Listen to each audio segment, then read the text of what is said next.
எந்த மசாலா பவுடரும் இல்லாமல் ஃப்ரெஷ்ஷாக மசாலா பேஸ்ட் அரைச்சி செய்கிற பிரியாணி என்னோடய ஸ்டைலில். இதுக்கு 3 மீடியம் சைஸ் பெரிய வெங்காயத்தை தின் ஸ்லைசஸாக நறுக்கிக்கணும். 2 பச்சை மிளகாவை ஸ்லிட் பண்ணி வச்சுக்கணும். ஒரு கை நாம்பு அளவு சின்ன வெங்காயத்தை இப்படி தட்டி கோர்ஸாக எடுத்து வச்சுக்கணும். மசாலா அரைக்க இஞ்சி பூண்டு எடுத்திருக்கேன். பூண்டு வந்து இஞ்சியை காட்டிலும் அதிகமாக இருக்கணும். கிராம்பு 3, கலருக்கு வந்து காஷ்மீரி சில்லி, காரத்துக்கு வரமிளகா, பட்டை 3 துண்டு, ஒரு கைப்பிடி புதினா. இது எல்லாத்தையும் ஃபைன் பேஸ்ட்டாக நல்லா அரைச்சி எடுத்துக்கணும். பவுடர் எதுவும் சேர்த்தாததுனால குழந்தைகளோ நம்மளும் நிறைய சாப்பிட்டாலும் எந்த அசிடிட்டியும் ஆகாது. ரொம்பவே நல்லாயிருக்கும். தாளிப்புக்கு ஹோல் ஸ்பைசஸ்லாம் எடுத்திருக்கேன். எண்ணெய் கொஞ்சம் தாராளமாகவே விட்டுக்கணும். எண்ணெய் காஞ்சதும் ஹோல் ஸ்பைசஸ் சேர்த்துட்டு இந்த பெரிய வெங்காயத்தையும் சேர்த்து நல்லா பொன்னிறமாக கோல்டன் கலர் வர வரைக்கும் நல்லா தாளித்து எடுத்துக்கணும். வெங்காயம் இந்த அளவுக்கு கலர் சேஞ்ச் ஆகணும். அப்போ தான் டேஸ்ட்டாக இருக்கும். அதுக்கப்புறம் சின்ன வெங்காயம் தட்டி வச்சுருக்கிறதையும் சேர்த்து வதக்கி விட்டுட்டு அரைச்ச பேஸ்ட்டு சேர்த்துணும். இப்போ வந்து அடுப்பை சிம்மில் வச்சுக்கணும், இல்லைன்னா அடி பிடிக்கும்.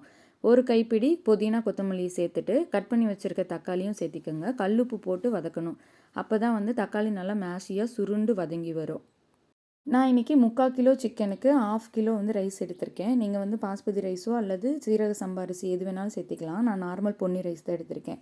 ப்ராய்லர் கறி வாங்கியிருக்கோம். இதை வந்து மஞ்சத்தூள் லெமன் எல்லாம் போட்டு நல்லா வாஷ் பண்ணியிருக்கேன். அப்போ தான் இந்த கவுச்சி ஸ்மெல் போகணும்னு. அதையும் சேர்த்து நல்லா கிளறி விடணும். தண்ணி எதுவும் ஆட் பண்ணக்கூடாது. அதுவே பார்த்திங்கன்னா கொஞ்சம் நேரத்தில் இந்த மாதிரி தண்ணி விடும்.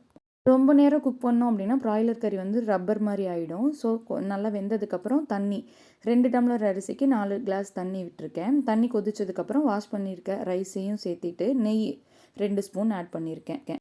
நெய் ஆப்ஷனல் தான். உங்களுக்கு வேண்டான்னா நீங்கள் ஸ்கிப் பண்ணிக்கலாம். குக்கர் மூடி போட்டு 2 விசில் விட்டுருக்கேன்.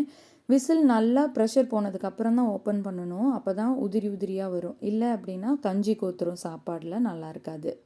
இப்படி செஞ்சோம் அப்படின்னா நல்லா ஜூஸியாக இருக்கும். சாப்பாடு நல்லா உதிரி உதிரியாகவும் இருக்கும்.